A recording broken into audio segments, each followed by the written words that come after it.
பெண் வழக்கறிஞர் மற்றும் ஊழியர்களை இழிவாக நடத்தும் சேலம் குற்றவியல் நடுவர் நீதிமன்ற நீதிபதியை பணி இடைநீக்கம் செய்ய வேண்டும் என்ற கோரிக்கை எழுந்துள்ளது. சென்னையில் வழக்கறிஞர்களின் பத்திரிகையாளர் சந்திப்பு கூட்டம் நடைபெற்றது.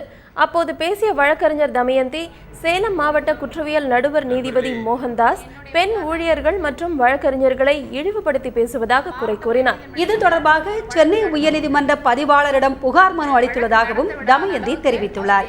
அதிகாரத்தை துஷ்பிரயோகம் செய்து பெண்களிடம் தகாத முறையில் நடந்து கொள்ளும் நீதிபதி மோகன்தாஸை உடனடியாக பணியிடை நீக்கம் செய்ய வேண்டும் என்றும் அவர் கேட்டுக்கொண்டார்.